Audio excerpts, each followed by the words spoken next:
Buenas tardes a todas. Hoy vamos a hacer la segunda sesión del ciclo de webinars que hemos preparado de fronteras, territorios de no derechos. Es una actividad que en cierto sentido es bonita porque une a dos archipiélagos que son Canarias y Baleares, en una actividad compartida. Así que, bueno, gracias por estar ahí. Yo cederé la palabra al compañero del Fons Menorquí de Cooperació, a Toni Carrillos, que es concejal del Ayuntamiento de Maó y miembro de la Junta de Gobierno del Fons. Luego se sucederán las diferentes intervenciones. Y en los últimos 10 minutos dejaremos un espacio para preguntas. A las personas que nos escuchan pueden dejar las preguntas en el chat o luego en el último momento escribirlas en el último momento, como prefieran, pero sí que daremos respuesta en los últimos minutos de la sesión. Así que, si os parece, empezamos y cedo la palabra al compañero del Ayuntamiento de Mahón, Antoni Carrillos. Gracias, Marga. Bon capvespre, buenas tardes a todas y a todos. Como ha dicho Marga, hoy seguimos con el ciclo de webinars que iniciamos ayer sobre fronteras, territorios de no derechos, de las Islas Griegas a las Islas Canarias. Este ciclo está organizado de manera conjunta por el Fons Mallorquí de Cooperación, el Fons Menorquí de Cooperación, al cual estoy yo representando hoy, y ha contado también con la colaboración del Fons Català. El porqué de este título, Fronteras, territorio de no derechos, de las Islas Griegas a las Islas Canarias, es que, por desgracia, el mar Mediterráneo es el eje natural que marca una frontera, la frontera sur, desde el Líbano, pasando por las Islas Griegas y Baleares, hasta llegar a las Canarias. Tanto el Fons Mallorquí como el Fons Menorquí trabajamos en la defensa de los derechos humanos en distintos territorios de esta frontera. Y el pasado mes de mayo visitamos Canarias para conocer su realidad, porque creemos que no podemos mirar hacia otro lado, que las fronteras se han convertido en territorios de no derecho, que todas las fronteras son iguales y que, como territorio de paso que son las Islas Baleares, tenemos mucho que aprender. En la sesión de ayer se apuntó la necesidad de la organización conjunta de las administraciones locales para dar respuesta a la realidad migratoria. También se señaló la responsabilidad de los Estados y de la Unión Europea a la hora de definir unas políticas de frontera basadas en los derechos humanos. Sin embargo, en la sesión de ayer también quedó claro que los gobiernos no asumen ni su responsabilidad ni su obligación en la gestión de las fronteras y de la acogida, tanto de las personas migrantes como de la población del territorio de llegada. A partir de ahí es donde la ciudadanía se siente interpelada y se organiza para dar respuesta a las necesidades de una primera acogida y también para ofrecer un trato cálido y humano. De manera paralela a esta asistencia, la sociedad civil también se moviliza para denunciar la vulneración de los derechos humanos de las personas migrantes y reclama la asunción de responsabilidades por parte de las autoridades competentes. Esta tarde contamos con la participación de activistas y representantes de distintos colectivos que en estos momentos están movilizados en la defensa de los derechos de las personas migrantes en la frontera sur. Y ya, sin más, cedo la palabra a Coldovi Velasco Vázquez, de la Red Canaria por los Derechos de las Personas Migrantes.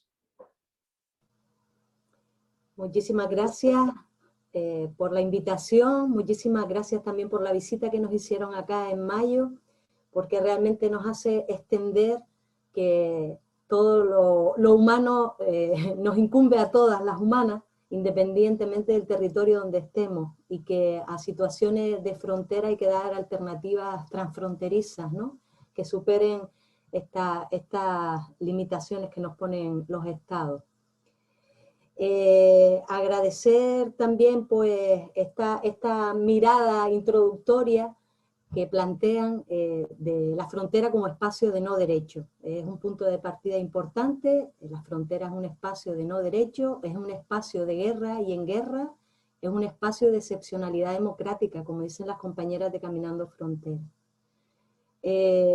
Lo que quisiéramos aportar desde la red Primero es plantear desde dónde miramos, porque miramos desde la mayoría de nosotras y desde quien les habla, pues somos euroblancas, caucásicas y con un conjunto de privilegios con los que no cuentan como derechos todas las personas, y por eso nuestra mirada pues está muy sesgada por la posición social, política, de género, etcétera, que tenemos, ¿no? Desde ahí, pues ya pedir perdón por nuestra mirada poco redonda que podamos hacer, ¿no? Quisiéramos compartir con ustedes como dos elementos. Uno primero es algunas miradas a las realidades de naufragio de los derechos en Canarias, en la situación de frontera, pero también en el contexto de nuestro archipiélago, por contextualizar algo de nuestra realidad, y miradas también a las resistencias y alternativas que hemos ido cultivando a lo largo del tiempo y que en este corto periodo de un año hemos reactivado. Hoy, un día en el que celebramos la importancia del cierre de los CIES como uno de los mecanismos de represión a las personas migrantes. Hay 2 centros de internamiento de extranjeros de los 7 que hay en el Estado español en Canarias, y en el 2020 ha habido un total de 684 personas en ellos con una situación pues, de encarcelamiento y de represión brutal que también denunciamos, ¿no? Porque nuestros grupos organizados vienen de la realidad de la Red Canaria de Acogida, en la que está la Federación de Asociaciones Africanas, MAIN y la Pastoral de las Migraciones, viene de la Plataforma Canarias Libres de CIE, viene de las distintas organizaciones de solidaridad internacionalista. Es importante en la primera mirada saber que cuando hablamos del archipiélago canario estamos hablando de un conjunto de islas que estamos a 90 kilómetros del continente africano, y que administrativamente pertenecemos a Europa y que somos la frontera sur-sur de la Unión Europea. El archipiélago canario, que es un paraíso de la precariedad, de la desigualdad y de la desinversión social, donde hay un desmantelamiento brutal de los servicios públicos, de la sanidad, de la educación, de los servicios sociales, de la vivienda. Un archipiélago donde hay más de 800.000 personas bajo el umbral de la pobreza, con privación material severa, en un contexto de 2.100.000 personas. Estamos hablando casi 1 de cada 3 personas está en esta situación, y 400.000 en situación de pobreza severa, con el índice de pobreza severa más alto de todo el Estado español. Este contexto habla también de un confinamiento de la riqueza. En Canarias, como archipiélago que tiene además una fiscalidad que no es progresiva ni justa, las 5 personas más ricas pueden derrochar en Canarias 5,3 millones cada día, mientras más de 400.000 personas apenas tienen ingresos para subsistir. Están, por tanto, entre las 10 regiones más pobres de la Unión Europea, con el paro más alto y los índices, digamos, de situación de empobrecimiento y desigualdad más alto de todo el Estado. En ese contexto es importante situar que Canarias también es un paraíso de la dependencia alimentaria exterior, un paraíso también turistificado, donde hasta hace muy poquito llegaban 1 millón de personas cada mes turistas, y que no se le ponía el foco como las pocas personas que han llegado en una situación de inmigración a través de las pateras. Por lo tanto, es un perfecto laboratorio para las políticas europeas de exclusión, como otros archipiélagos y como otros lugares de la Unión Europea, ¿no? Canarias, como turistificada que está, tiene una economía dependiente del monocultivo de la industria del turismo, y su Producto Interior Bruto depende casi un 80% de esto. Esto nos hace también ir dibujando una realidad en el archipiélago donde la dependencia no solo es alimentaria, no es solo energética, no es económica solo, sino también política, y donde se ha dado la situación de ser un espacio de tumba, ¿no?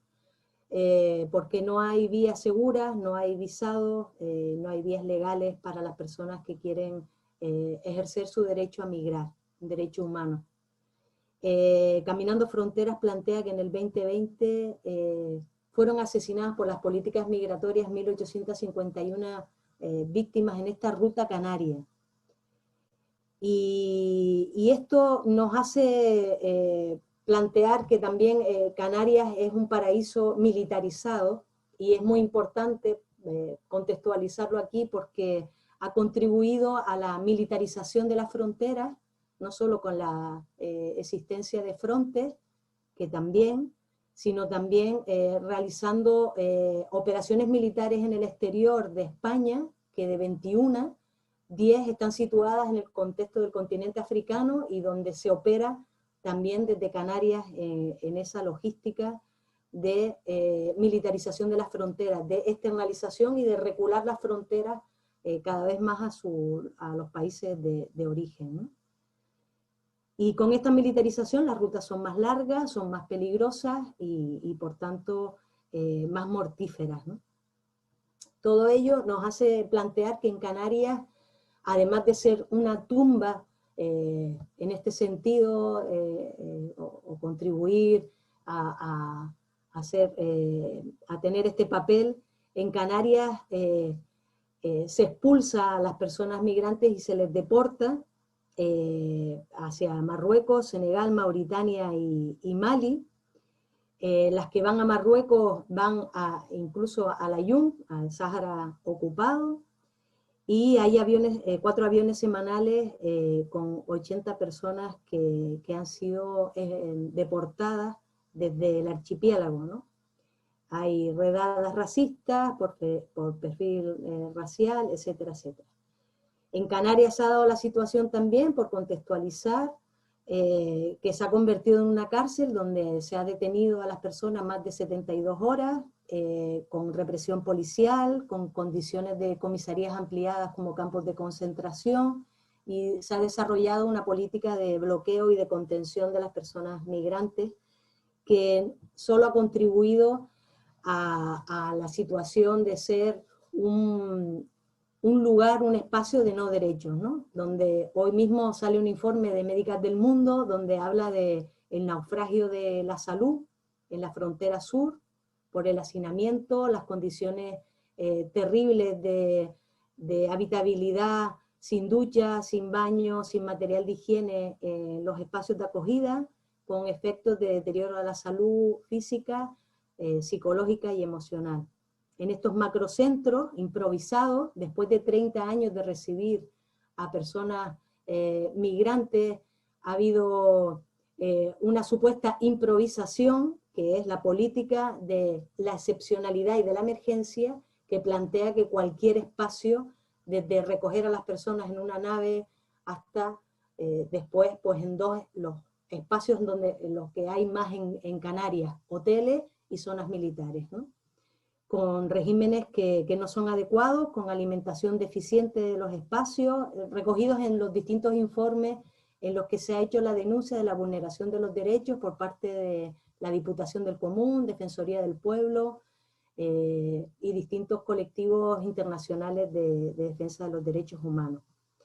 La educación también naufraga como un derecho porque están sin escolarizar la mayoría de la infancia, adolescencia y juventud migrante no acompañada, donde hay un bloqueo de tránsito, por lo tanto hay un bloqueo de libertades, una represión de la protesta tanto de las personas migrantes como de una persecución de las organizaciones que las desarrollan, y dispositivos no adecuados para las distintas edades y las distintas realidades, con muchos problemas de desinformación, con muchos problemas de no traducción y de no respeto de los derechos básicos. En ese contexto, como en Canarias, por tanto, esta realidad de normalidad que hay es un contexto de normalidad letal, de un capitalismo patriarcal, colonial, un paraíso de frontera, un laboratorio especialmente adecuado para el todo excluido.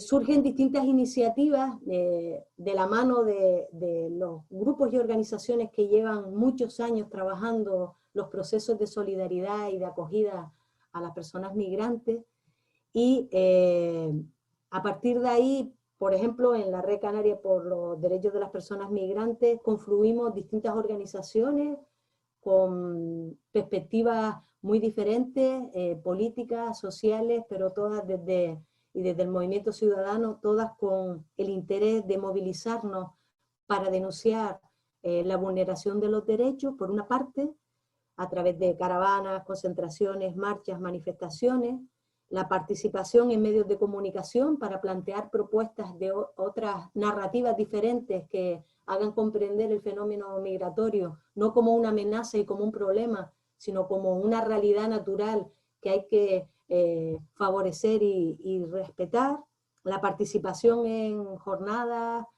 la participación en informes de denuncia, a través de investigación, a través de documentar y ser testigos de la realidad, el apoyo a la organización de redes, digamos, de acogida o de asistencia básica para la sostenibilidad de la vida, las relaciones exteriores y la participación en distintas campañas, entre ellas la campaña de regularización ya, exigiendo que haya derecho para todas las personas, pidiendo la abolición de frontes, pidiendo también el cierre de los CIES y de los CATES y de las condiciones nefastas de los distintos recursos de acogida, la propuesta de apoyar pues, las huelgas de hambre que ha habido acá, que se han organizado por parte de las personas migrantes, los barrios y pueblos contra el racismo, artistas por la convivencia, el campamento por la dignidad, bueno, pues de alguna manera, distintas iniciativas en las que lo que planteamos es que acabemos con las fronteras que solo defienden a los más ricos y que defienden los privilegios de unos pocos, y que favorezcamos los derechos y las libertades para todas las personas. Como para finalizar, en esta mirada múltiple, ¿no? Canarias tiene muchas realidades muy parecidas también a las Islas Baleares como territorio archipelágico, y también una realidad muy concreta que es de resistencia y de propuestas alternativas que vienen de la mano de esta frase que dice Madeleine Delbrel, que decía: nuestros pasos avanzan por una calle, pero nuestro corazón late en el mundo entero. Doy la palabra a la compañera Ana Vizcaíno, que además de estar en nuestra red, es parte de la red Somos Red. Y adelante, compañera. Gracias. Gracias, David. Buenas tardes, yo soy Ana Vizcaíno, y pertenezco a la plataforma ciudadana Somos Red. Y bueno, creo que Colby ha puesto un poco en contexto cómo está ahora mismo Canarias, y bueno, más concreto igual la isla de Gran Canaria, donde estamos nosotros, porque en Tenerife está, bueno, la Asamblea de Apoyo a Migrantes. Y es como dos situaciones muy similares por el origen, ¿no? de esta situación, pero igual un poco diferente en cuanto a realidades, ¿no? Aquí nos encontramos con personas más en situación de calle, y en Tenerife un poco más en situación de denuncia de los macrocentros donde se encuentran. Los dos macrocentros de las Islas Canarias se encuentran en Tenerife. Aquí estarían los centros de Cruz Roja y Cruz Blanca. Y bueno, el contexto un poco de cómo surgió esta plataforma ciudadana, Somos Red. Es verdad que desde principios de 2020 el 70% de las llegadas fue a esta isla, a Gran Canaria. En 2021, bueno, se repartió un poco también por por las otras islas, de Tenerife o Lanzarote y Fuerteventura. Bueno, ante la falta de previsión por la parte de las instituciones, en noviembre se pone en marcha el Plan Canarias, el fracaso Plan Canarias, donde la estrategia era un plan de emergencias, de habilitar hoteles. Como decía Colby, ¿qué espacios existen en Canarias? Los hoteles y las bases militares, ¿no? En este caso hoteles, porque por causa del COVID no se estaban usando, ¿no? Por falta de turismo, y estos hoteles albergaron a estas personas que llegaron desde octubre, noviembre. Por otro lado, cuando se cerraron estos hoteles, se trasladaron estas personas a los macrocentros, entre los macrocentros de Tenerife, las canteras y las raíces, y a otros centros de la ciudad de Las Palmas, como son Canarias 50 y los centros de Cruz Blanca y del Cebadal y de Lasso. Bueno, cuando en febrero nos encontramos con una situación de que Somos Red surgió porque existían unas personas en situación de calle. Al principio fueron pocas, porque venían desde Tenerife hacia la península y la policía, bueno, los paró en una parada de ferry y los detuvo. Los mandó bajar y bueno, se encontraban en una situación, la ciudadanía se movilizó y al principio eran 20 personas que estaban intentando pues, buscar alojamiento, buscar cubrir esas necesidades básicas y en una semana se convirtieron en 60 personas que estaban en esta red solidaria, ¿no? Todos los vecinos, hubo una fuerte respuesta por parte de los vecinos de Las Palmas y bueno, de la isla en general. También es verdad que meses anteriores habían existido bastantes protestas racistas, tanto en la ciudad de Las Palmas, en varios barrios populares, y en el sur, donde estaba el campamento sobre todo en el campamento de Arguineguín. Entonces, bueno, como que se transformó un poquito esto, ¿no? Al ver que las personas estaban en situación de calle y que tenían unas necesidades, los vecinos y las vecinas se movilizaron. Creemos que, bueno, desde febrero más o menos hasta ahora, Somos Red podía tener unas 200 personas como voluntarias. Somos Red, bueno, intentaba proporcionar o cubrir un poco estas necesidades básicas, ¿no? Como proporcionando comida, mantas, sobre todo acompañamiento a la comisaría para peticiones de asilo, acompañamiento a aeropuertos y un poco de apoyo, ¿no?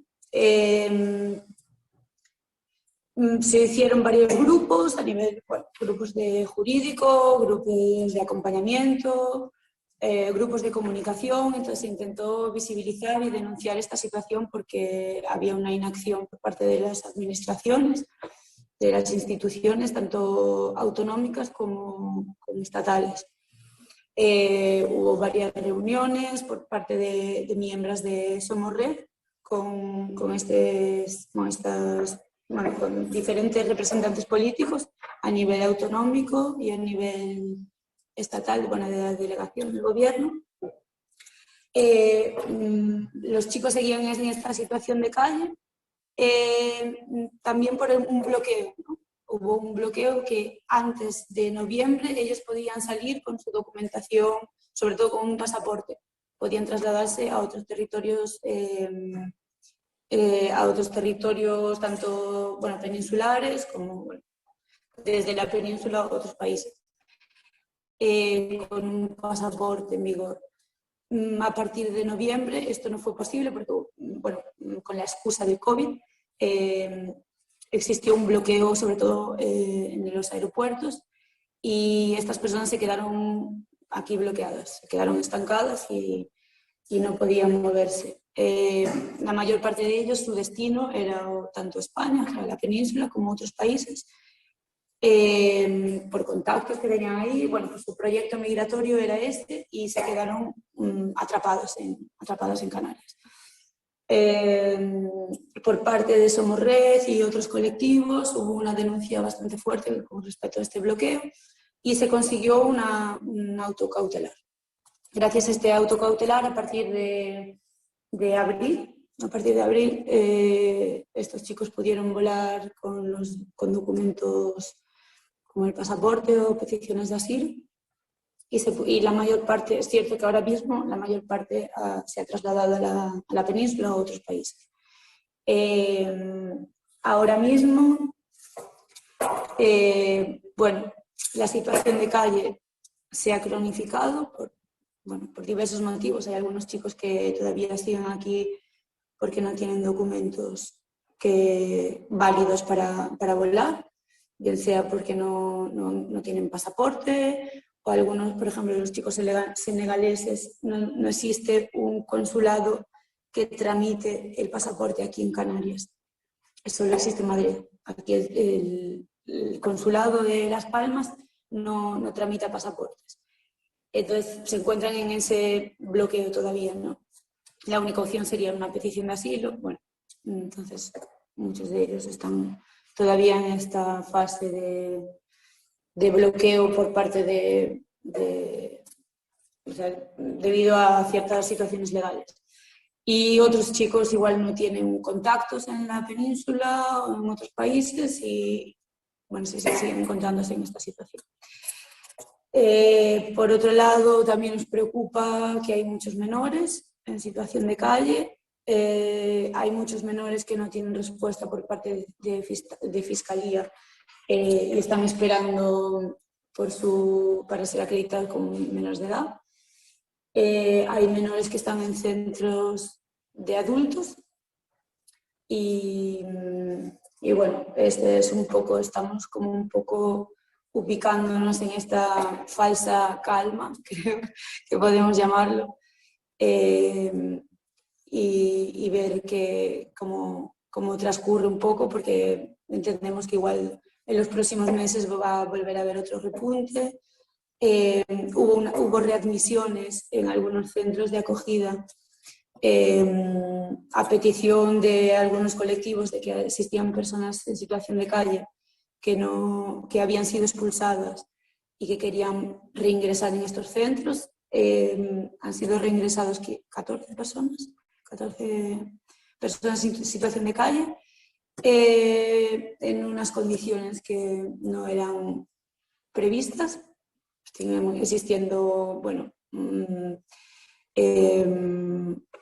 castigos, por así decirlo, a estas personas, que no se las trata igual que a otras. Bueno, por ejemplo, confinamientos de más de una semana con pruebas PCR negativas, etc.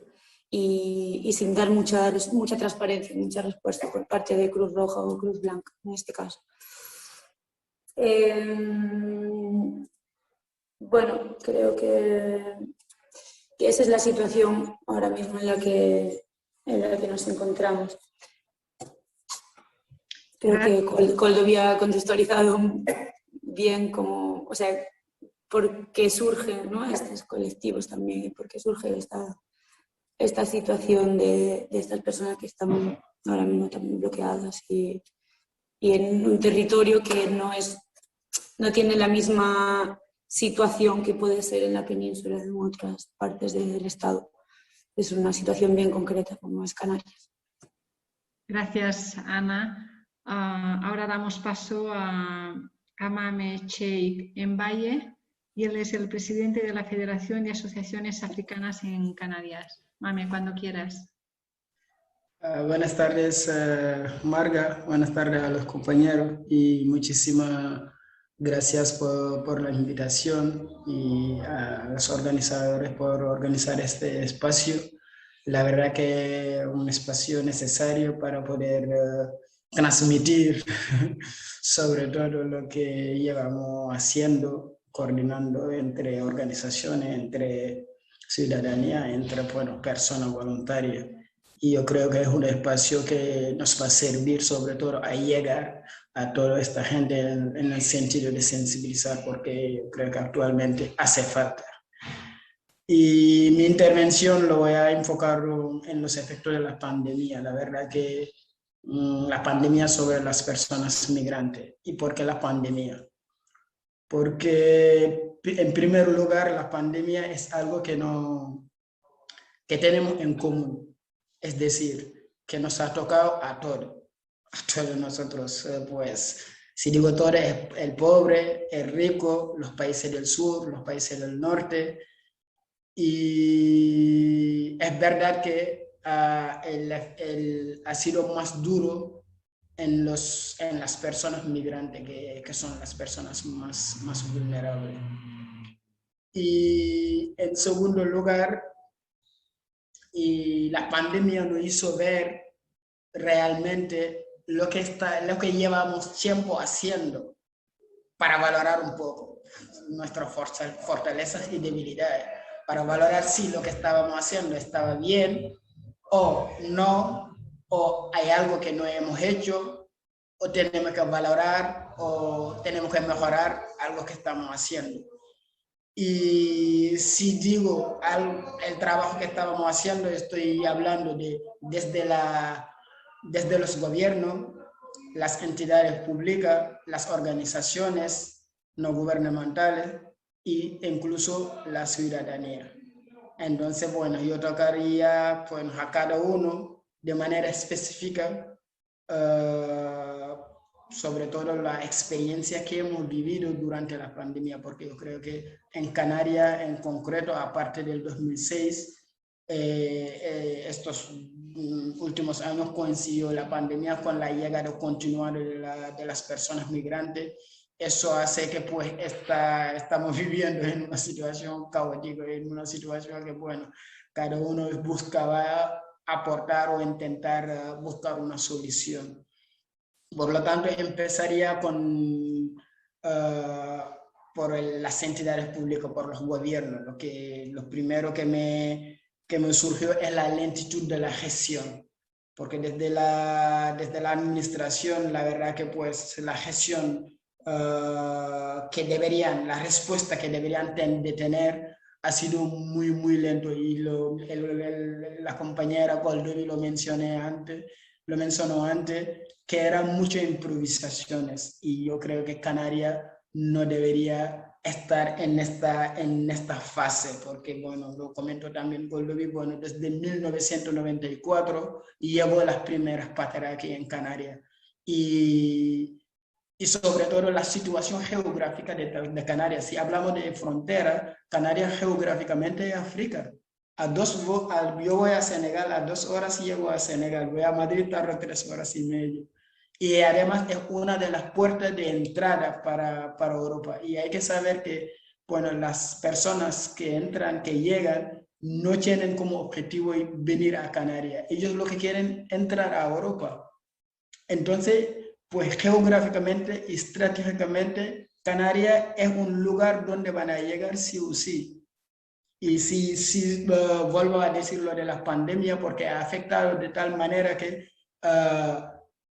el tránsito interno, incluso desde los países africanos, no ha sido posible porque las fronteras estaban cerradas.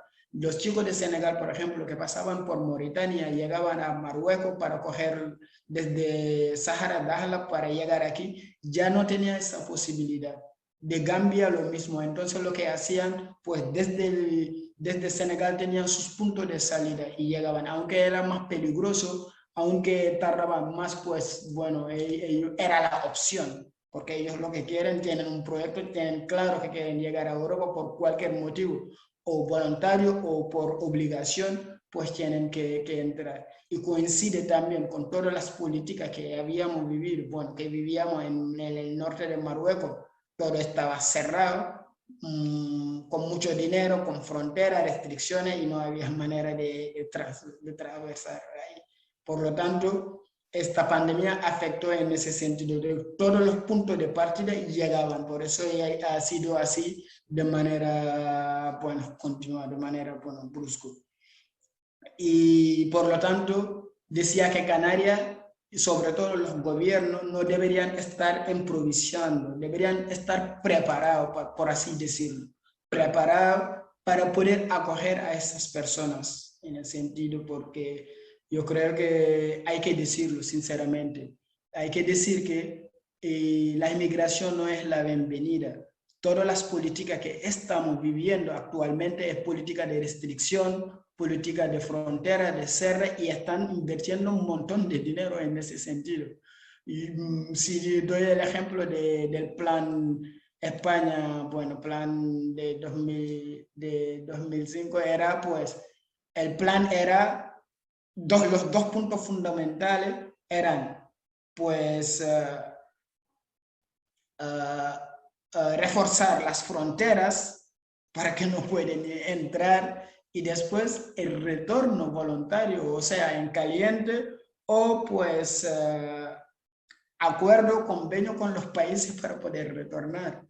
Y de manera, bueno, sigo diciendo, de manera caótica, porque por ejemplo, España tenía que tener acuerdo con Marruecos, con Senegal, con Mauritania, para deportar a esos chicos. Además, intentaban facilitar estas deportaciones, y anteriormente sabíamos que había que identificar a esos chicos para poder deportarles a su país de origen. Pero ya pasaron a que, bueno, donde transita, por donde pasa, te podríamos deportar.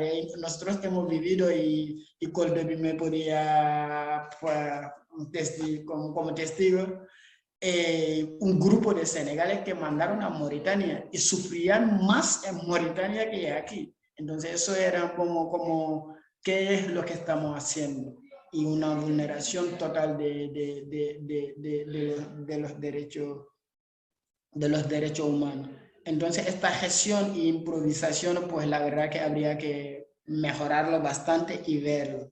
Y después la falta de coordinación. La falta de coordinación, sí lo digo, porque nadie sabía qué hacer. Pues tú dices tú hablas con nosotros que estamos en las entidades que como intermediarios para poder llegar a esa, facilitar o agilizar, baja una entidad, una autoridad, te dice, no, eso no es mi competencia, tiene que hablarlo con no sé qué, tiene que hablarlo con el otro. Entonces al final estábamos nosotros, pues, que a quién, dónde tenemos que acudir para solucionar eso. Y eso vino por falta de protocolo, creo, o hay protocolo y no lo estamos aplicando. Lo que comentó antes la compañera Ana, que decía que, bueno, los chicos podían viajar con pasaporte, o los chicos con la solicitud de asilo, pero eso vino después, porque los chicos ni se atrevían a traer pasaporte porque era motivo de deportarle. Le identificaban con el pasaporte y te deportan. Pero con lo que decía, falta de coordinación y protocolo, hay algo no. Con el pasaporte se podían viajar porque el objetivo es lo que decía antes. Ellos no es que quieren venir a Canarias, ellos lo que buscan un trabajo, donde sea, porque no lo tienen de donde vienen. Entonces aquí es una puerta de entrada. Al llegar, ¿lo encuentran aquí? Bien. Si no lo encuentro, pues arriba, Barcelona, Madrid y otros sitios. Si no lo encuentro en España, Francia y Alemania. Y sabemos que, bueno, ahí también están presionando que eso no fluye. Por lo tanto, muchos de nosotros, o que están dentro de este sector, saben que por presión de arriba, desde la Unión Europea, por eso quieren transformar Canarias como Estado. Entonces, eso es como una improvisación, por así decirlo, porque algunos chicos iban con pasaporte y te decían no con el pasaporte de tal, por lo tanto, pues la mayoría venían con pasaporte o te mandaban su pasaporte para que tú pudieras viajar.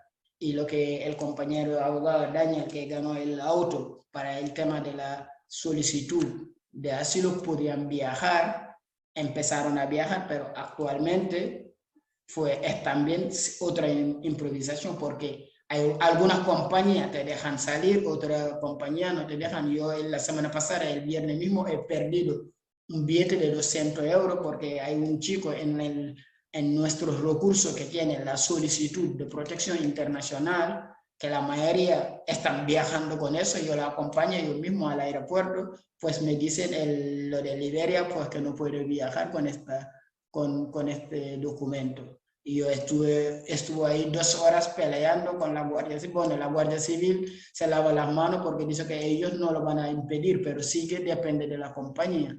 Y la compañía, su argumento era, bueno, por caridad a veces dejamos pasar, pues hoy déjame porque estoy perdiendo 250 € de billete. Entonces, en ese sentido, yo creo que habría que tener algo claro. Si es impedirlo, que le dicen directamente, no, tú no puedes viajar con eso, necesita tener que sea claro en su cabeza para que ellos sepan, porque además eso perjudica a las entidades, a nuestro órgano, porque un chico viene a la Federación de Asociación Africana, en mi oficina, dice, mami, quiero viajar, ¿qué necesito? Le digo pasaporte, o le digo que protección de asilo, porque hay muchos que están yendo con eso, y lo compra su billete y va, y no lo dejan, que va a decir, mami, me están mintiendo, y no es así. Entonces ellos están confundiendo a todos nosotros, y por lo tanto eso es algo fundamental. Y si eso no hay el protocolo que eso fomenta lo que estamos comentando todos, el tema del racismo institucional, pues porque al final lo que ven pues no me quiere atender o me están vacilando y tal, pues eso aumenta. Y además dentro de los trabajadores, no digo racismo, pero por voluntad de ayudar, si no tiene claro cómo hacerlo o el protocolo, lo que hacer pues con tu sentido común. Y de ahí puede querer ayudar y perjudicar al chico. De hecho, lo que decía Ana, muchos de los chicos, lo que hacían a los locos, pedían la protección internacional para poder salir. Y sabemos que, bueno, hay algunos, por ejemplo, los de Senegal, yo les decía que no piden la protección internacional porque además tú ya estás yendo a la policía dando toda tu información y después lo que te van a hacer, te van a deportar. A la hora de deportarte, pues no te van a preguntar nada más porque fuiste y diste toda tu información.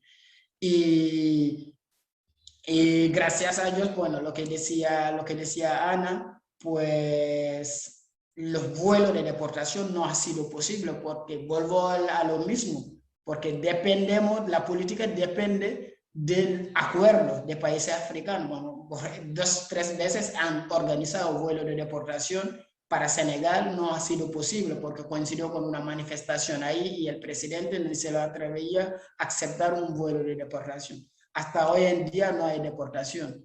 Entonces, pero la información pasaba tan rápido de los chicos que estaban en los hoteles que ni siquiera querían ir a Tenerife porque tenían miedo, porque la idea, la estrategia era eso, llevarla ahí y después deportarlo. Ellos lo saben.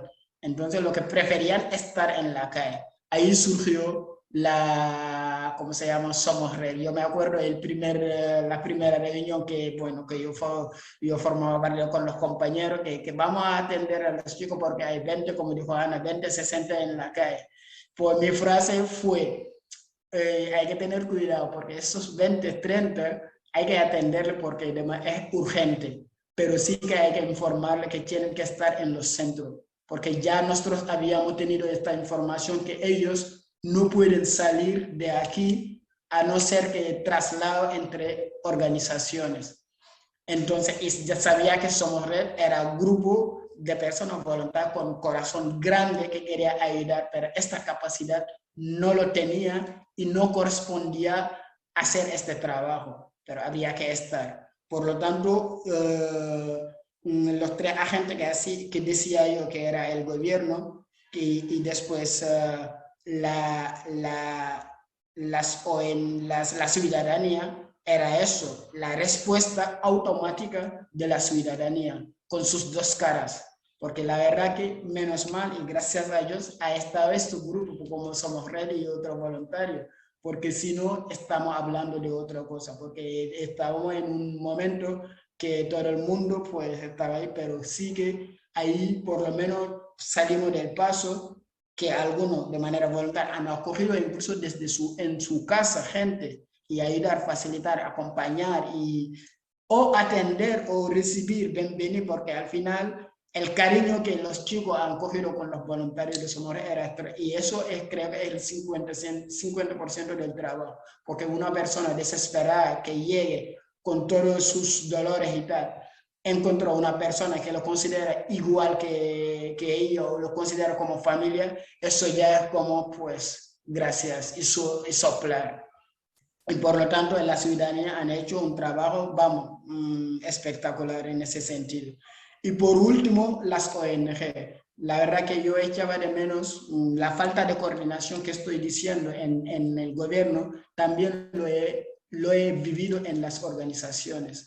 ¿Por qué? Porque había una falta de descentralización, por así decirlo, sobre todo el tema de la acogida y la integración. Porque si hablamos, por ejemplo, de algo concreto de Cruz Roja, que son especialistas en atender de manera urgente y derivar. Pero si a una organización como Cruz Roja le dice atiende de manera urgente y después integra, ya estamos mezclando muchas cosas. Entonces ahí hace que, bueno, estamos viendo el centro que está, bueno, de capacidad enorme de 400, 1000, con una gestión, bueno, inhumana. Y ahí entra eso, bueno, eso, ¿qué significa eso? ¿Qué es lo que quieren hacer con eso?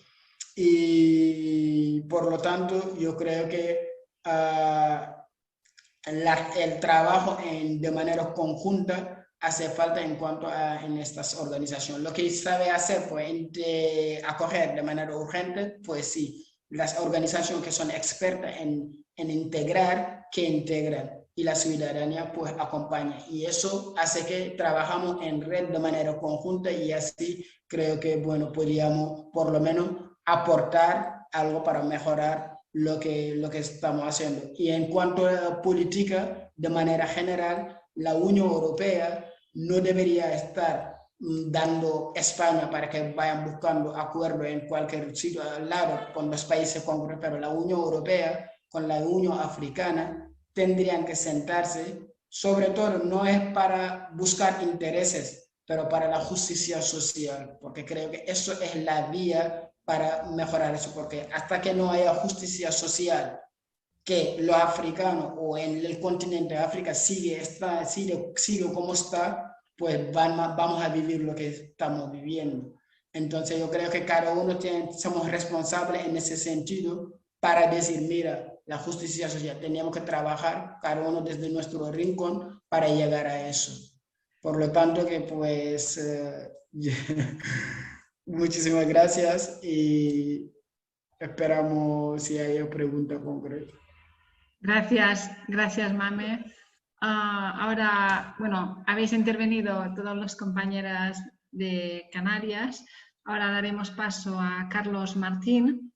Él es miembro de Amnistía Internacional y también forma parte de la plataforma Les Balears Acollim. Carlos, cuando quieras.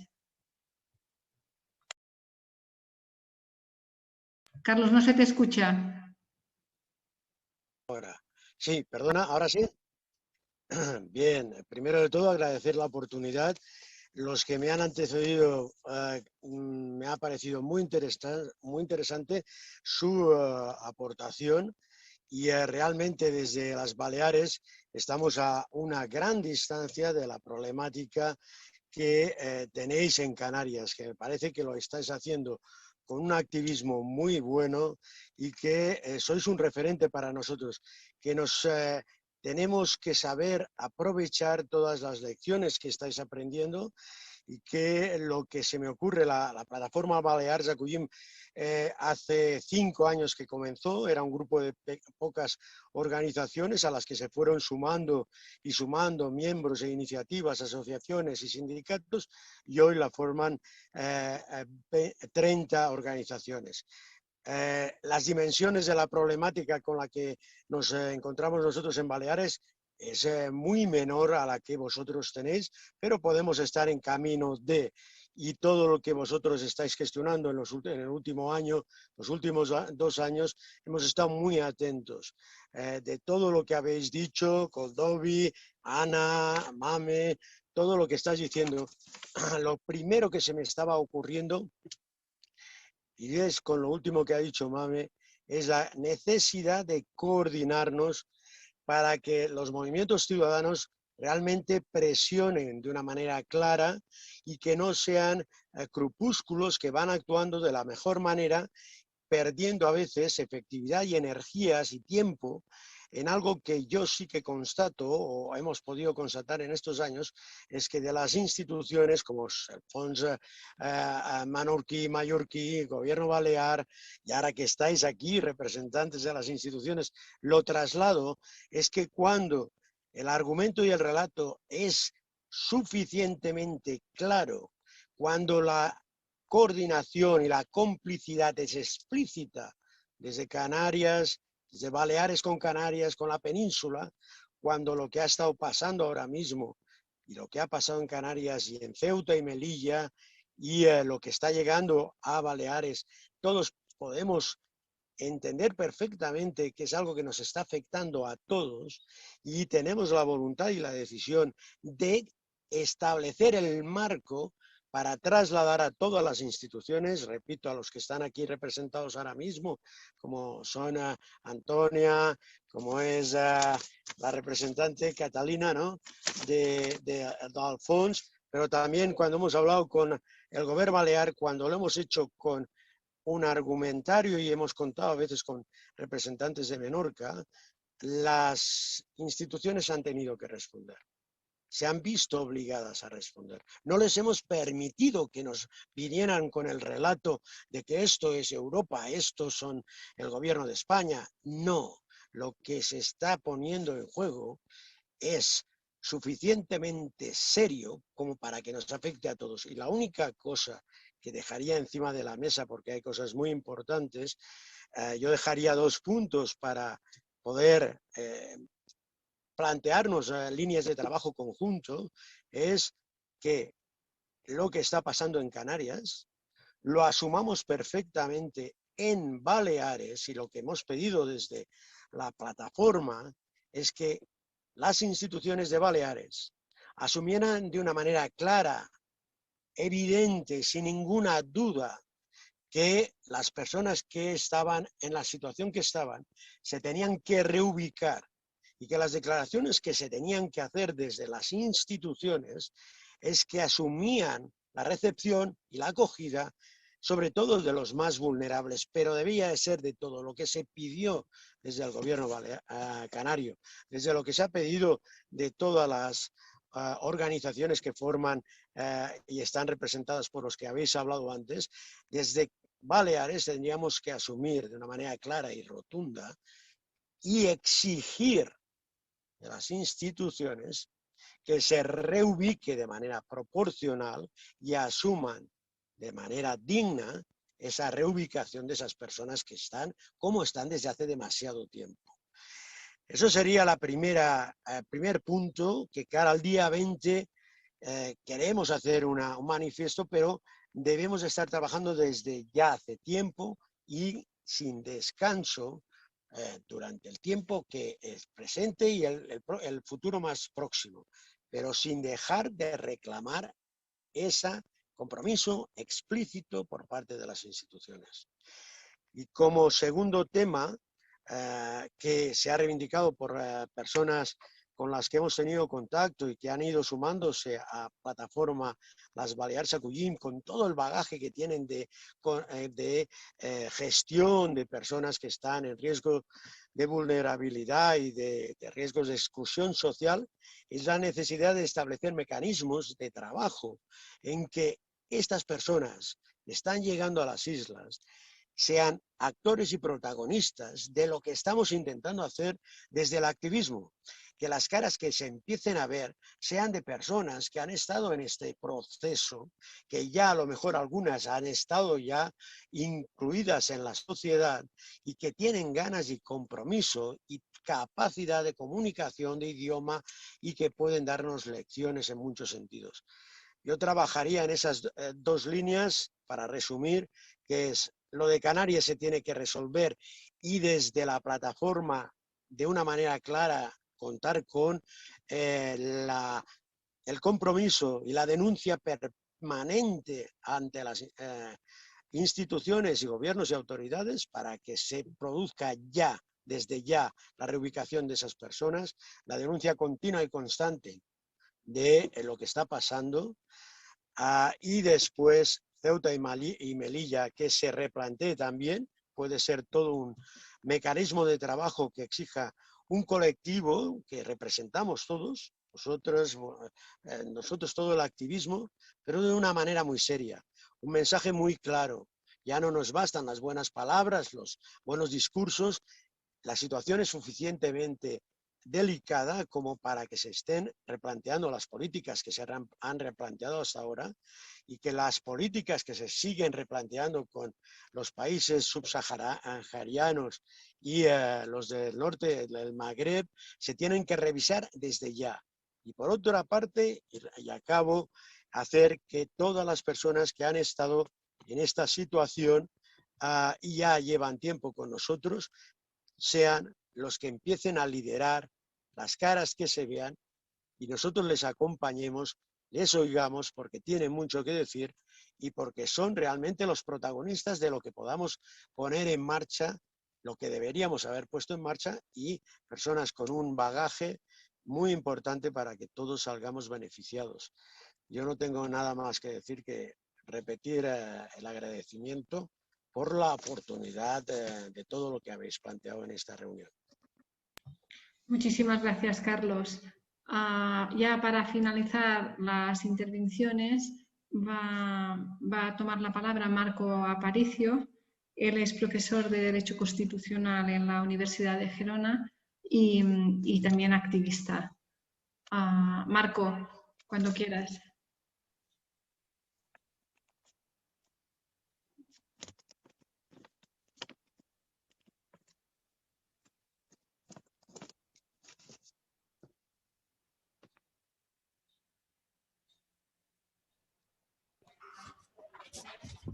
Hola, se'm sent? Sí. Vale, perdoneu, és que multitask, que es diu. M'havia de conectar una cosa rápida. Bueno, buenas tardes. Me han dicho que lo haga en castellano porque el espacio es compartido por no catalanohablantes y balearohablantes. Bueno, muchísimas gracias por la invitación al Fons Menorquí y al Fons Mallorquí. Y he ido siguiendo las intervenciones, algunas de las personas pues las pudimos conocer y bueno, sabemos también de su trabajo en la visita que hicimos a Canarias, y yo quería en realidad compartir un poco la visión de alguien que desde el mundo también de las entidades de trabajo en derechos humanos, pero también un poco desde la universidad, pues me ha tocado o he optado por acompañar procesos de garantía de derechos y de denuncia ante las vulneraciones de derechos en frontera, en las fronteras, porque también en las interiores, que son unas cuantas, y creo que podría ser también un elemento para aportar una visión como un poquito más transversal, ¿no? de condiciones, de situaciones vistas en los distintos proyectos, las distintas realidades a las que me he podido acercar. Por un lado, creo que buena parte de las cosas que se han dicho en la jornada de hoy, que suelen ser... Perdona, Marco, ¿tienes ruido? ¿Se oye mucho ruido de fondo? ¿Puede ser? Vale, un momento.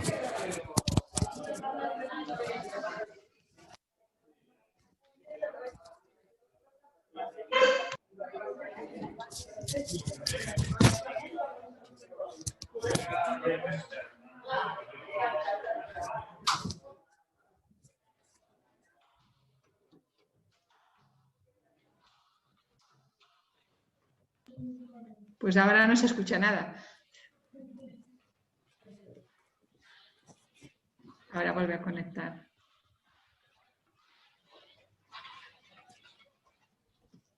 disculpa, pero la intervención de Marco nos parecía importante para situar ese hilo de la situación en fronteras que comentábamos al principio, de que es que todas las fronteras al final son iguales. Necessito un lloc sense soroll. Puc entrar a algun lloc? Sí. Ai, perfecte, que no ho havia vist. Merci. No, tranquil·la, tranquil·la.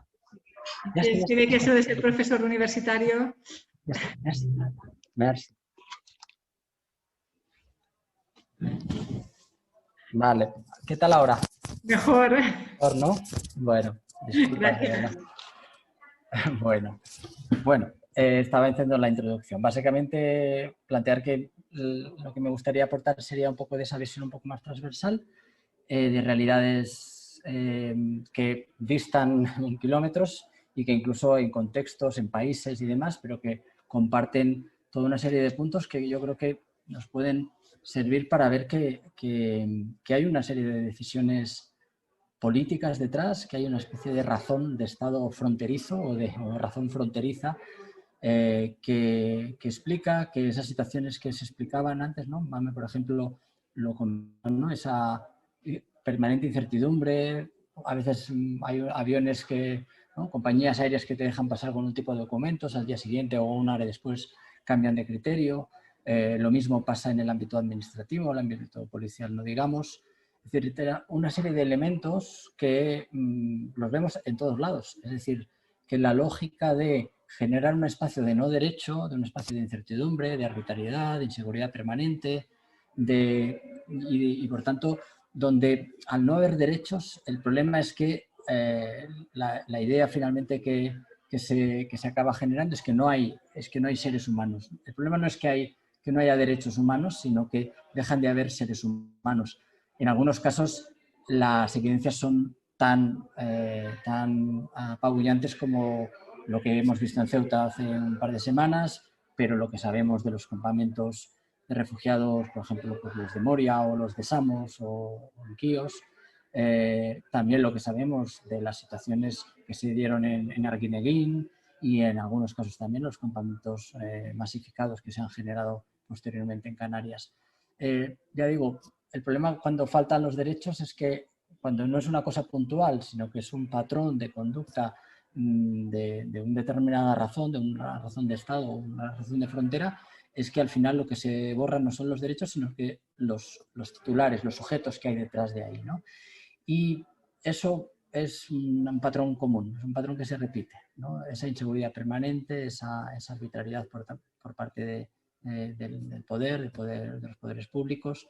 Y frente a eso, el trabajo de las entidades es fundamental, pero yo sí me atrevo a decir con mucha tranquilidad, al menos de lo que yo he vivido, es que sin el trabajo de la sociedad civil, la gente organizada, los espacios más comunitarios que se van conformando como reacción ante ese tipo de políticas y de prácticas, quedaríamos mucho más cojos y mucho más cojas, porque la respuesta de las entidades, que es importantísima, y yo trabajo en una entidad, no es que no me la crea, al revés, creo que es muy importante, pero no consiguen permear la situación, la indignación, la rabia y la reacción de injusticia a la gente en su día a día, en su cotidianidad. En cambio, las respuestas sociales más de base, más espontáneas inicialmente, aunque luego se vayan estructurando, todos y todas las personas que forman parte de esas respuestas, pues en realidad lo hacen a título de persona y de comunidad, no lo hacen a título de una entidad en el marco de una serie de funciones o de un proyecto de cooperación, sino que lo hace no como proyecto, sino como realidad vivida, ¿no? Yo creo que eso es un elemento fundamental. Ahora bien, tiene sus debilidades evidentes.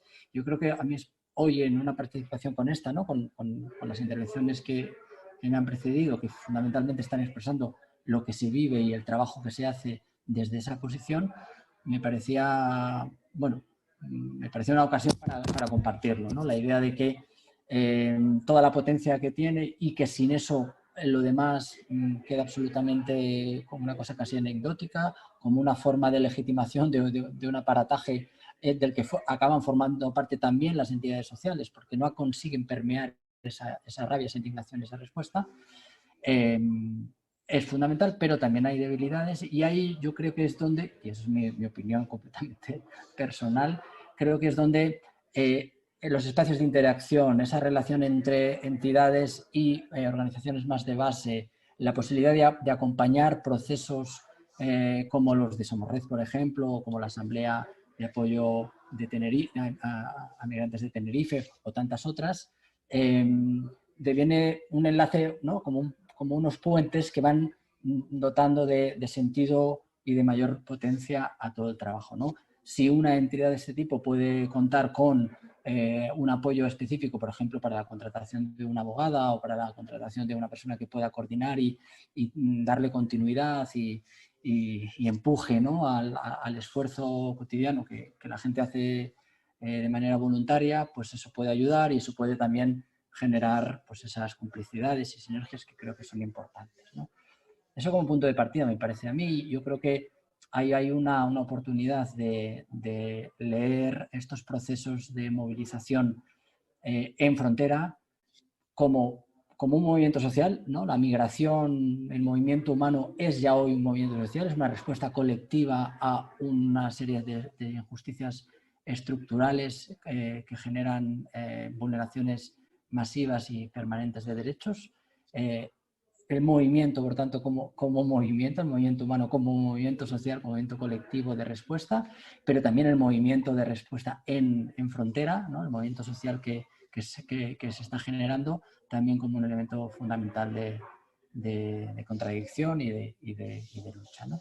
Y ahí, bueno, el enlace que a mí personalmente me gusta desde el espacio en el que yo trabajo, ¿no? Yo me dedico al ámbito de los derechos humanos, tanto en el ámbito de docencia como en los procesos de incidencia, y creo que la capacidad de denuncia de las vulneraciones de derechos desde el caso concreto que una persona puede conocer porque le toca de cerca o conoce a alguien que se ha acercado a él o a ella en un proceso migratorio, hasta, ¿no?, la capacidad de ver el mapa general, ver cuáles son las responsabilidades en cadena de las distintas administraciones que tienen todas ellas alguna función y por tanto tienen una responsabilidad a la que hacer frente, y la capacidad también de poner en red las experiencias y los aprendizajes para construir una respuesta pues más incisiva, sobre todo, ¿no? Una respuesta que eso va escalando distintos espacios de responsabilidad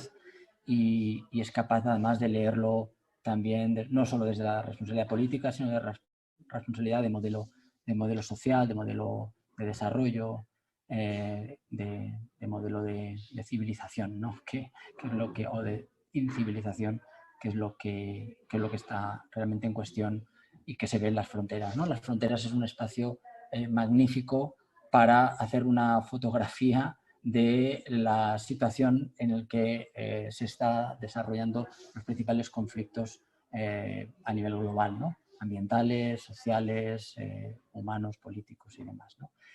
Y desde ahí yo creo que las estrategias, diríamos, de acompañamiento jurídico-social son especialmente ricas porque son capaces de recoger situaciones concretas, ¿no?, demandas, reivindicaciones y vulneraciones concretas de derechos, que son muchas las que se dan en los procesos de movilidad humana, pero son capaces de contextualizarlos, ¿no?, en el contexto social, político y hablando, siempre que hay vulneración de derechos, hay un perpetrador de la vulneración. No, la vulneración no viene del cielo, sino que hay alguien con poder, sea este institucional, económico, religioso o de cualquier tipo, con capacidad de vulnerar derechos, con capacidad de ejercer ese poder. Y es ahí donde los espacios están siendo capaces de señalar responsabilidades. Yo creo que en eso es una cosa especialmente interesante de lo que implica movilizarse en los procesos de movilidad humana y en la defensa de los derechos en frontera.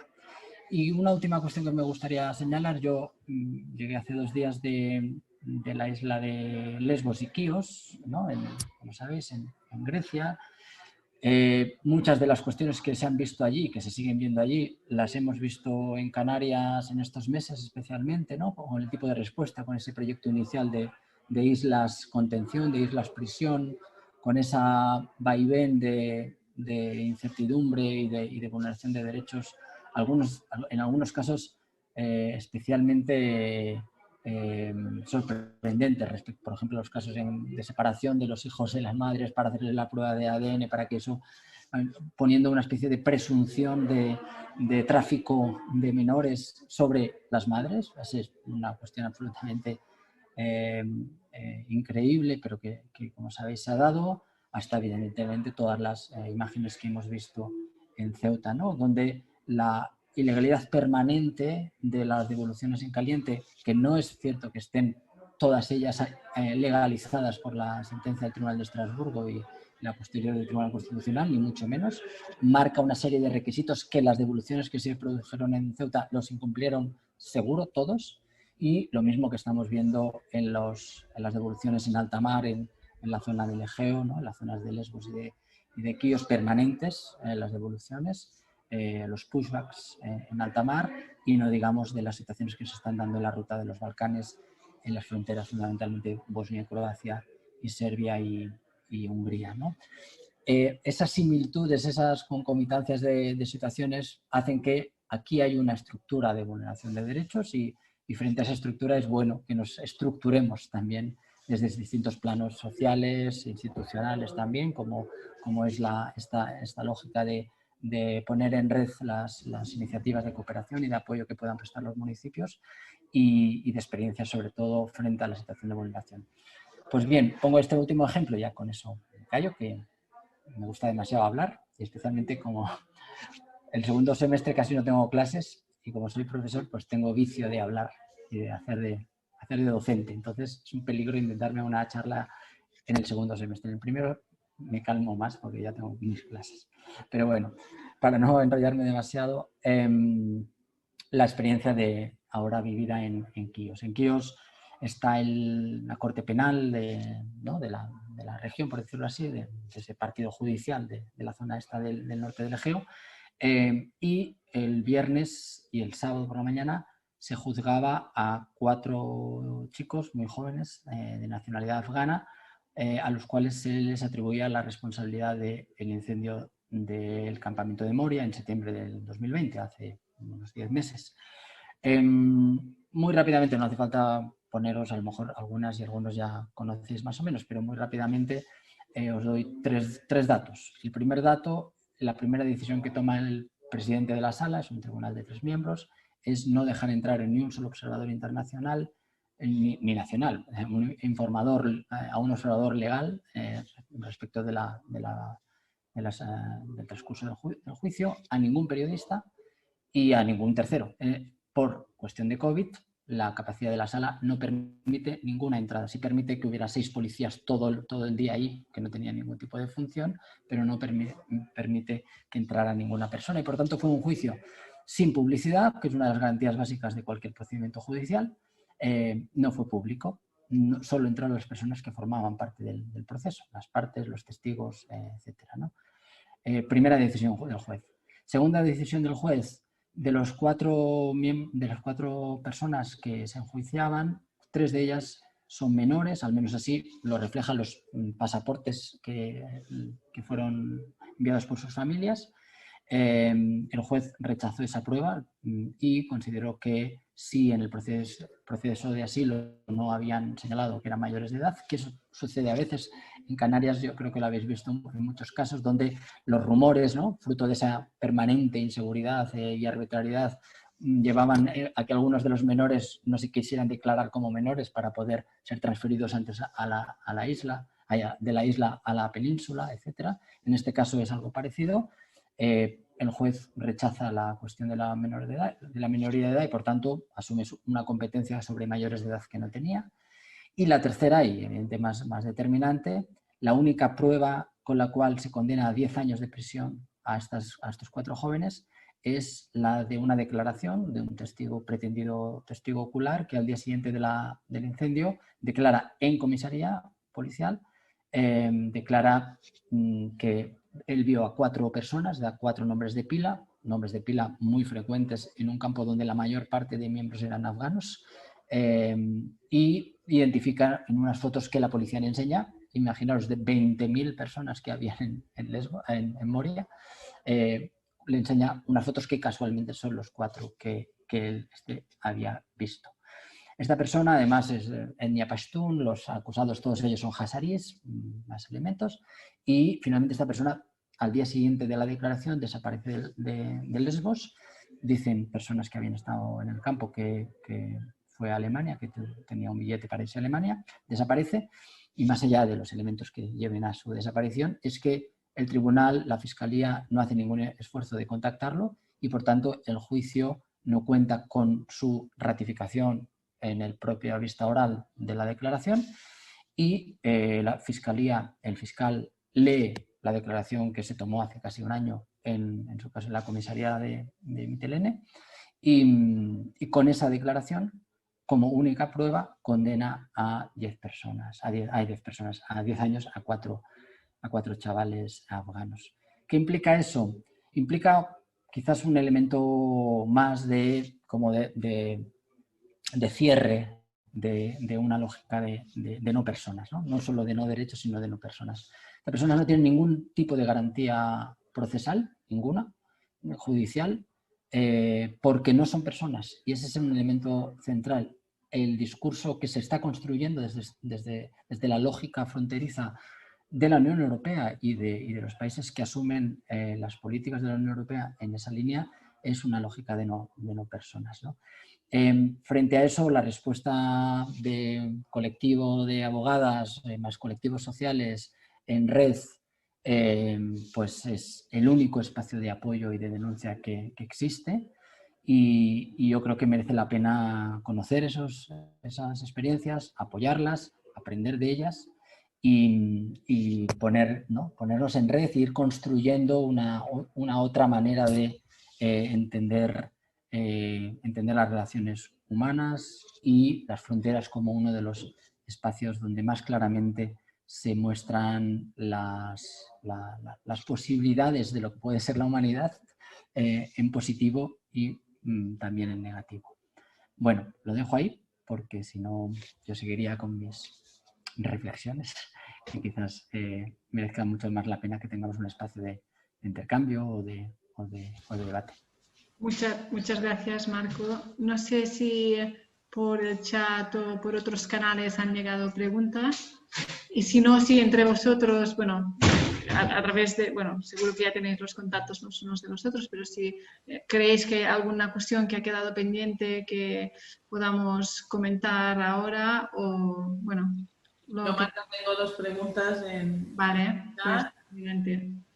Una es, bueno, la dirigen a Mame. ¿Cómo creéis que se puede trabajar para combatir el discurso de odio racista? ¿Y qué ayudaría a la integración y acogida con la población local? Bueno, va dirigida a Mame, pero cualquiera que quiera responder. Vale, muchas gracias. Y respecto a esta pregunta, yo creo que ya la gente está empezando a crear actividades, buscar solución para el tema para luchar contra la xenofobia y el racismo. Es lo que decía yo antes, la ciudadanía, bueno, la respuesta de la ciudadanía durante lo que llamamos crisis, fue una de las caras, era eso, porque la primera cara era la solidaridad, porque había un grupo que realmente querían ayudar y estaban allí. Y después el racismo y la xenofobia que aumentaba bastante. ¿Y por qué aumentaba? Desde mi punto de vista es porque era un grupo que realmente no conocían la realidad de los africanos, de los migrantes. Por lo tanto, no tenía esta información. Lo que hacían, escuchaban los medios de comunicación, escuchaban pues algunos líderes políticos, veían información, lo que cogían es lo que, bueno, eran fácil de llevar. Entonces ahí, bueno, aumentó la xenofobia. Por lo tanto, yo creo que una de las soluciones debería ser la transparencia en el sentido desde la entidad pública, desde los medios de comunicación, desde ONG, porque lo que veían en la tele era la llegada continuada de los chicos. Y entraban, bueno, 50 cayucos pateras en las Islas Canarias, pero no enseñaba realmente qué es lo que hacían con esos chicos, el trabajo que hacían. Entonces, si tienen una parte de esta información, ya surge el miedo de que pues, pero están llegando y están invadiendo, y no era el caso. Por lo tanto, yo creo que eso es una de las soluciones, crear esos espacios para sensibilizar, informar y después bueno, llegar a todas las, para que tengan por lo menos esta información. Porque yo creo que esos discursos de ¿cómo se llama? Los medios y algunos partidos políticos lo que quieren, pues instrumentalizar eso, utilizar eso como arma de política para ganar votos. Por lo tanto, hay que luchar en cuanto a eso, en cuanto a la sensibilización y informar a esta gente. Y después lo que decía de la integración, pues la integración, bueno, lo que acaba de explicar Marco, al final la política tiene que ser para las personas, no tiene que ser como un instrumento así, hay que conocer primero a estas personas para integrar, porque si tú no conoces, para ayudar a una persona, si tú no lo conoces realmente, no lo puedes ayudar. Entonces, esta cercanía debería ser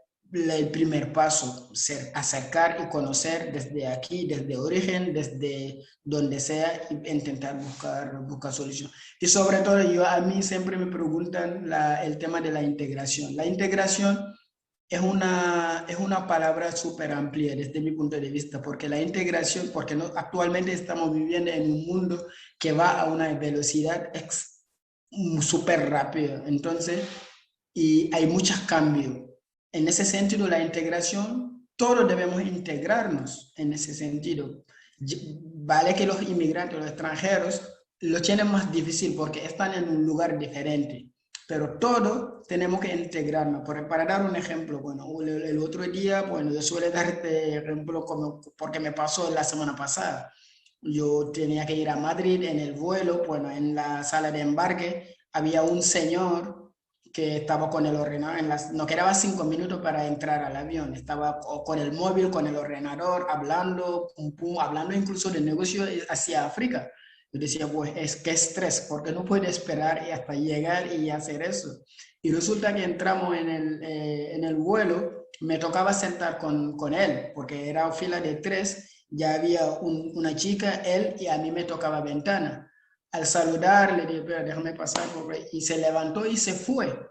Y la gente lo miraba, pero porque se fue. Primero, no respeto la norma del COVID, porque ahí estamos en una situación de COVID, después para rastrear cualquier cosa, pues ya podía perjudicar.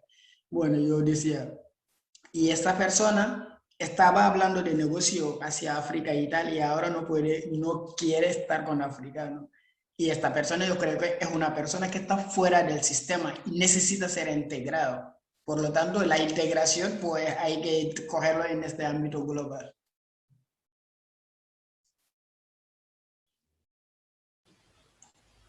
Gracias, Mame. ¿Alguien quiere añadir algo más o voy a la otra pregunta? Bueno, esta quizás es la del millón, bueno, una de las del millón, que dice, ¿qué pediríais a las administraciones para que hubiera una buena gestión de los flujos migratorios? Bueno, la plantea para Somos Alternativa, pero bueno, para quien quiera responder o quien tenga respuesta. Yo me la pido después de Somos Alternativa. Bueno, sí, por ir compartiendo, pues yo creo que ya Mame lo comentó antes, los procesos de justicia social, el acabar con el negocio de las fronteras, que es el mismo negocio de las armas, que es el mismo negocio del saqueo de los recursos, que es el acabar con el negocio supuestamente humanitario, ¿no? De fortalecimiento de los perímetros, es un elemento importante. También lo decía Marcos, con que la perspectiva que hay hoy en día de atención y de gestión del modelo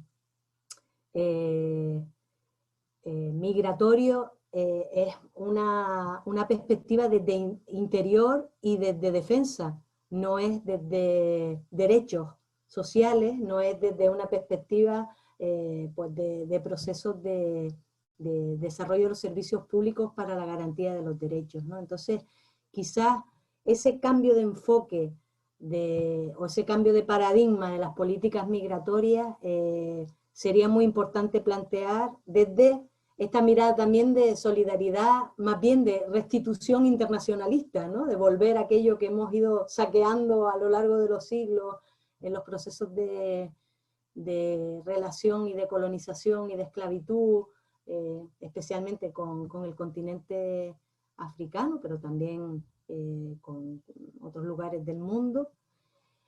Y por tanto hace falta como respuestas, no es pedir a los gobiernos, sino es ver cómo tejemos las respuestas que unan las distintas luchas emancipatorias, ¿no? La antirracista, con la feminista, con la antimilitarista, con la de la justicia social, con la de la descolonización o descolonizadora, de tal manera, y ecológica, ¿no? Que busquemos modelos de desarrollo, de vida, de relaciones diferentes a estos que tenemos, que son violentos, extractivistas, consumistas, patriarcales, militarizados y que siguen manteniendo estas situaciones de desigualdad, ¿no? Ahí esto se acota mucho con, como antes también planteaba Carlos, la necesidad de respuestas de incidencia política pues contra el Pacto Europeo de la Unión Europea y de las políticas migratorias de la Unión Europea. En contra de, o a favor de abolir frontes, ¿no? Como la representación de las políticas migratorias. Y todo desde una, y esto lo hace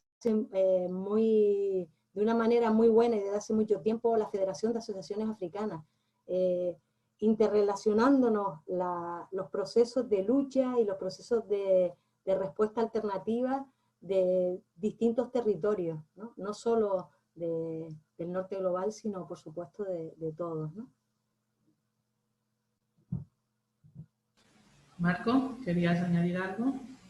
Sí, bueno, claro que la respuesta es esta global a la que hacía Coldovi. Es imprescindible que lo que se haga en esa dirección, ¿no? Eso no para nada lo pongo en duda, sino todo lo contrario.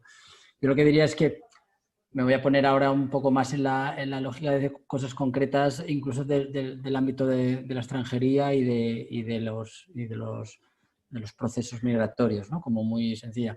Un poquito más de valentía, que las instituciones no compren lo que vienen haciendo desde hace muchos años, que es vamos a hacer políticas de rechazo, xenófobas en muchos casos, y de racismo institucional, para que no la hagan o para que no venga la extrema derecha a hacerlas.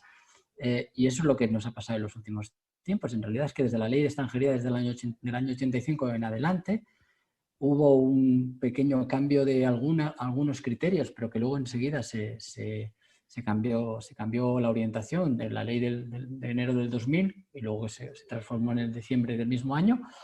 Y no hemos tenido un marco normativo ni decisiones mínimamente valientes de querer hacer las cosas de otro modo. Yo creo que después de tanto tiempo y después de la constancia totalmente apabullante, que no se puede pretender hacer políticas xenófobas para que no venga la xenofobia, porque no tiene sentido, toca ser valientes. Yo creo que hay desde los distintos espacios institucionales también, evidentemente los que tienen las competencias, pero también los que pueden generar un espacio de contradicción y decir, oye, desde un municipio, desde una comunidad autónoma, se pueden hacer las cosas, se puede presionar en un determinado sentido. Por ejemplo, ¿qué sentido tiene el sistema de permisos de trabajo de 1 año más 2 años más 2 años? ¿Qué sentido tiene que se siga pidiendo un contrato de trabajo de 1 año cuando eso no existe ya en el mercado laboral desde hace muchísimos años? ¿Qué sentido tiene articular un sistema de acogida absolutamente centralizado que no tiene en cuenta las disponibilidades y voluntades y capacidades locales para acoger y para hacer una buena acogida descentralizada, humana, no tiene ningún sentido que no sea reproducir un modelo de puro rechazo en realidad, ¿no? y de pura instrumentalización también, ¿no? de la mano de obra en situación de precariedad y de irregularidad, ¿no?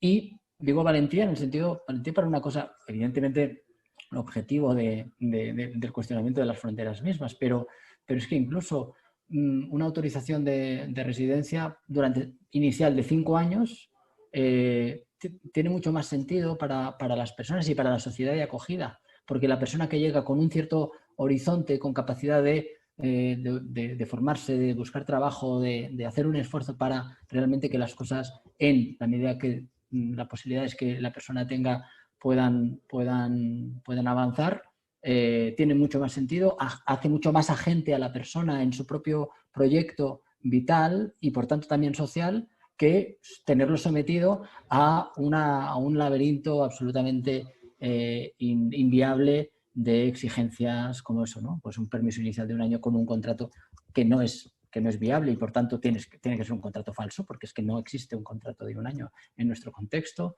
más una posterior modificación, o sea, renovación de 2 años, más otra más de 2 años, no tiene sentido. Yo creo que tenemos que pensar que cualquier normativa es una decisión política y cualquier decisión política debe ser pensada, debe ser reflexionada y debe ser cuestionada por quienes formamos parte de esa comunidad, de esa polis que somos las ciudadanas y los ciudadanos en su conjunto y el conjunto de la sociedad, ¿no?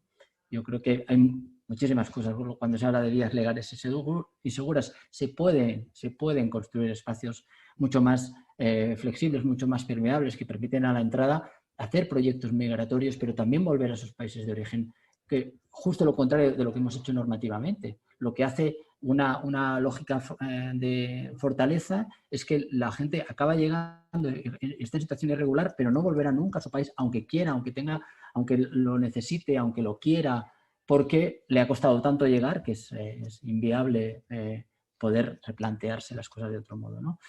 Ahí hay una serie de decisiones que se pueden tomar, que no estamos hablando ya del horizonte final al que queremos llegar, pero sí que podemos pensar que hay muchas cosas viables y que sencillamente se requiere un pelín de valentía política, que yo hasta ahora no he sabido encontrarla casi nadie, pero bueno, seguiremos esperando.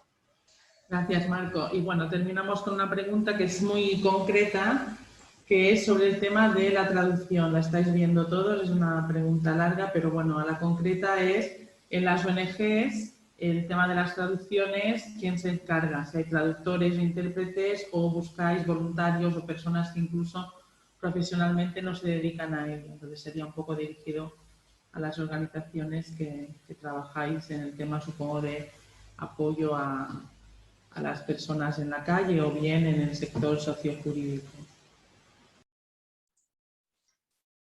Yo ahí diría que, bueno, la figura de la Federación de Asociación Africana ahora se transformó a una empresa sin ánimo de lucro de traducción y intérprete, porque todos los días, las organizaciones te llaman en el plan, necesito alguien que habla Wolof, alguien que habla Bambara, alguien que... Yo he pedido tantos favores a los conocidos o miembros para que hagan este trabajo. Por lo tanto, que dentro de las organizaciones, por lo menos las organizaciones que están aquí en Canarias, pues hay poquísimo. Hay poquísimo. O además, lo que hacen, contratan a alguien que habla francés para hacer una traducción de los senegales. Vale, Senegal es una colonia francesa, pero el perfil que llega ni tiene estudio ni nada. Si no tiene estudio, no habla francés. Por lo tanto, tenía que hablar con él Wolof. Y la mayoría, bueno, muchas veces va el traductor en francés, ni se entera, ni puede hablar con los chicos, pues al final vuelven a llamar otra vez a la federación. Y de hecho, bueno, hemos intentado decirle que por lo menos que cada organización que tenga un perfil, alguien o dos que pudiera, lo que decía yo antes, atender a estas personas, porque hemos tenido esta experiencia.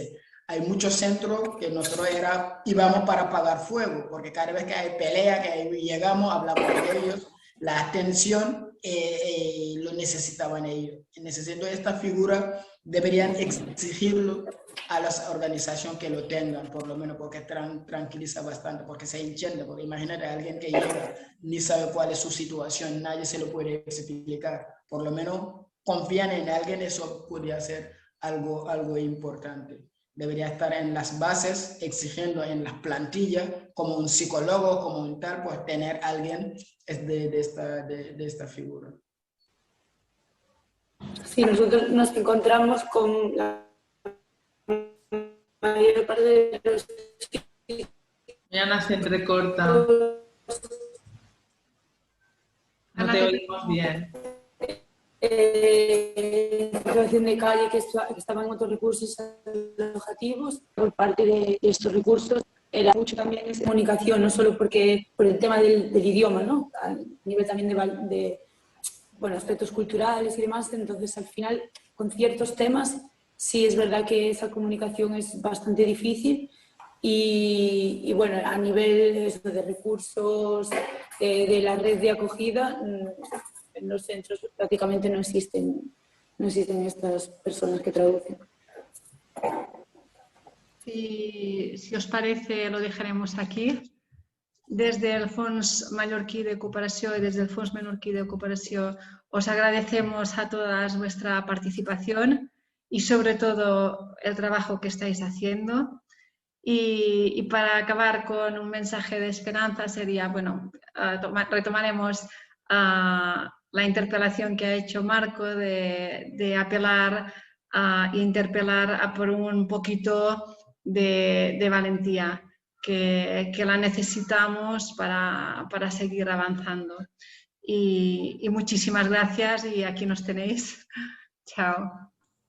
Muchas gracias a todas. Gracias. Ánimos. Un gusto. Gracias, un abrazo. Chao. Cuídense mucho.